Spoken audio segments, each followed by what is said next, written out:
What's going on, everybody? Dante here, and today I want to talk about Sony and Microsoft. Now, they both got consoles out here. We got the PlayStation, we got the Xbox One, okay?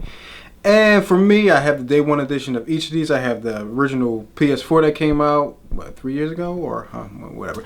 And the original Xbox, the day one edition. So, these systems both have 500 gig hard drives in them. And let me tell you right now, I done ran out of space 2 or 3, 4, 5 different times when it comes to making space for these systems. Now Sony and Microsoft have released 4K versions of their system. We got the PlayStation Pro and you got the Xbox One S coming out later on this year in November. I believe it's November 7th. For me, I was kind of curious about what exactly are these systems, because if you think about it, yes, some of the specs are a little bit faster from the previous generations or the previous versions of these systems, and it's supposed to play 4K games natively at 60 frames per second, which is great if that can actually get done.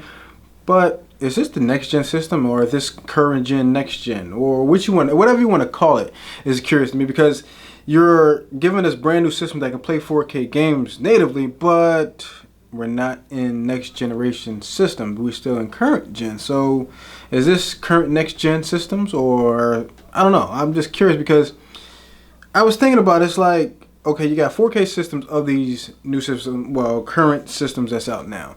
And now we can play them all in 4K, and if you have a 4K TV, great for you. You can enjoy these systems at this full luxury and glorious way. If you don't have one, you can still play the games, but what's the big benefit for you if you can't get the full effect of the system? Now, I was sitting here playing Arkham Knight the other night, just playing this old game. I understand people are like, are you still playing that? Yeah, I had fun playing that. But here's the thing I didn't quite understand. Like, you ran out of hard drive space early on with their first generations of these systems. Now you're coming out with terabyte hard drives with all these systems now. How much space does a 4K game take up now? Like, the current generations, these games run about 45 gigs to 50 gigs per disc when it comes to putting these games when you have to install them. What does a 4K game take up? I know that takes up a little bit more space, because the files, when I download, I wouldn't even say download, when I upload a video to YouTube, when I record a video in 4K and put it on my software that I use on my computer and edit it on Premiere Pro, like a 3-minute video is like a 1 gigabyte 0.5 or something like that of space. So I can just imagine what a 4K game takes up on a Blu-ray disc. Now, are these ultra Blu-ray discs, or these are just regular Blu-ray discs that can just play games in 4K? Curious thing to know. I want to get more into that when it comes out later on this year, especially the Xbox One S, because that's the one that's supposed to be playing games at 60 frames per second at 4K. So have to wait and see if that's actually the case, or this is something type of new disc or here, or a new couple layers they put on there. We have to wait and see. 4K takes up a lot of space. Like, if you have a memory card, it's best to have 128 gig, because shooting a 10-minute video in 4K is probably like 2 to 3 gigabytes, maybe more.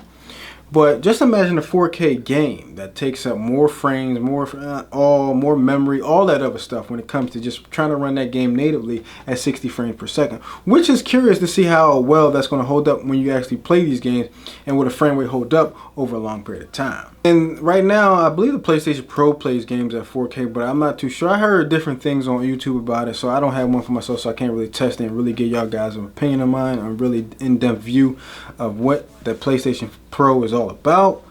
But overall, when it comes down to 4K gaming, we are pretty much in that line right now. Right now, we are in 4K gaming at 60 frames per second, so they say. Like I said, those take time and tests and like a lot of manpower to just sit there and actually test this stuff and pay attention to each frame per second when it comes to playing these games. But when it comes down to what Microsoft and Sony is offering, you can't get mad, because PC to run 4K games probably cost you maybe a good $1,500, maybe a little bit more. Where you can get a console for $500 that does the same thing. Yeah, it might be a little bit more restriction when it comes to games, but you know, everybody knows PC game is always 10 times better than console game. But if you want to play games in 4K, you can't beat the price point right now. It's only $500.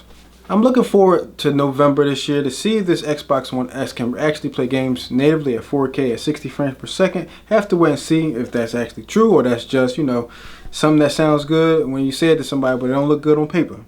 Post your comments down below. Let me know what you guys think of the new PlayStation Pro and Xbox One S.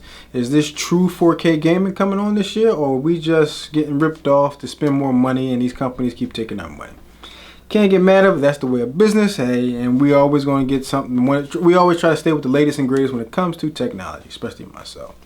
Post your comments down below. Let me know what you think about this conversation that I have about the Sony and Microsoft. And also stay tuned for more videos. Hit that like and subscribe button. Thank you guys for watching. See you guys in the next video.